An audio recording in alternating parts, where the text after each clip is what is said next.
Updates at pinakahuling mga usapin sa mundo ng palakasan. Atin ang pakinggan dito sa Ang Pilipinas Ngayon.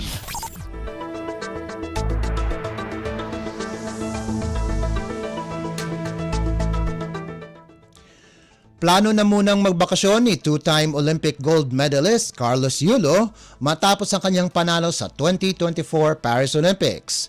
Sinabi ni Gymnastics Association of the Philippines o GAP President Cynthia Carrion na kapag matapos na ang lahat ng mga public engagement nito ay bahagyang magbabakasyon muna ito. Plano nitong libutin ang ilang magagandang lugar sa Pilipinas at ilan dito ay ang pag-iikot sa Boracay at Palawan na hindi pa nito napupuntahan. Pero bago pa man ang bakasyon, pupunta muna ng Paris muli si Yulo itong Setyembre para mag-training at pagkatapos nun ay saka na siya pwedeng magbakasyon. Kung matatandaan, binigyan si Yulo ng 20 milyong piso bilang pabuya sa nakuha niyang 2 gintong medalya sa ilalim ng National Athletes and Coaches Benefits and Incentives Act. Isa din sa mga nagbigay ng pabuya sa kanya ay ang Philippine Airlines kung saan bibigyan siya ng 150,000 miles kada taon na pwedeng gamitin ni Yulo sa paglalakbay sa buong mundo sakay ang Philippine Airlines ng libre.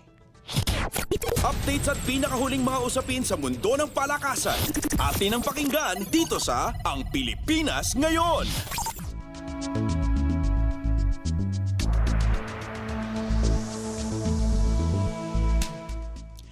Kumapit ng husto ang Meralco sa huli para kunin ang panalo laban sa Magnolia 99-94 sa kaisa-isang laban sa pagbubukas ng PBA Season 49 nitong linggo na ginanap sa Smart Araneta Coliseum sa Quezon City.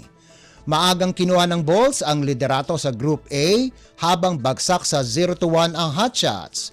Mabagal ang panimula ni Meralco import Allen Durham sa first half, subalit nagliyab ng 12 puntos sa ikatlong kanto para tulungan ang reigning Philippine Cup champions na magkaroon ng 74-63 abante. Nagtapos si Durham ng may double-double sa 20 puntos at 16 na rebounds, kasama pa ang 2 assist at 1 steal at giyahin ang Meralco na kulang-kulang sa players dahil sa pagkawala ni na Raymond Almasan at Alain Maliksi. Si Chris Banchero na nakamit ang kauna-unahan at makasaysayang 4-point shot ay nagtapos ng may 14 na puntos habang kapwa sina Chris Newsom at Jolo o Holo Mendoza ay nagambag ng tig-13 puntos.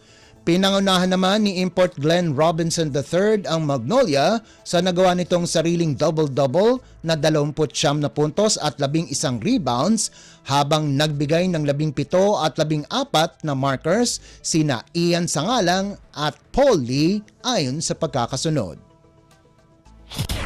Updates at pinakahuling mga usapin sa mundo ng palakasan. Atin ang pakinggan dito sa Ang Pilipinas Ngayon.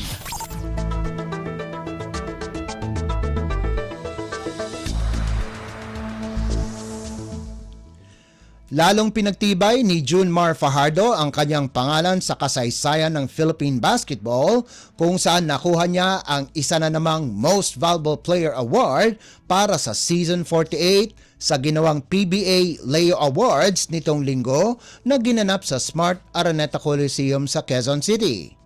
Ito na ang ika-8 MVP award ng 6'10" na si Fajardo sa kanyang 12 taon sa liga o simula pa noong siya'y kinuha bilang top overall pick noong 2012 rookie draft ng San Miguel.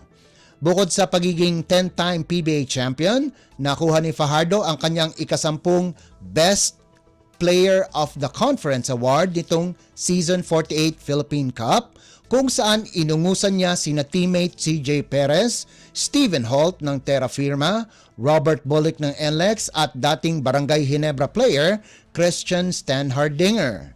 Ito rin ang ikalawang sunod-sunod na edisyon kung saan nakopo ni Fajardo ang MVP Award pagkarang nakuha niya din ang kaparehong award noong Season 47. Bago noon, nakuha ng 30-40 anyos na o 34 anyos na veterano ang award mula 2014 hanggang 2019. Pinangalanan din si Fajardo sa All-Defensive Team kasama sina Cliff Hodge ng Meralco, Kemar Carino ng Terra Firma, Joshua Munzon ng Northport at Chris Newsome ng Meralco.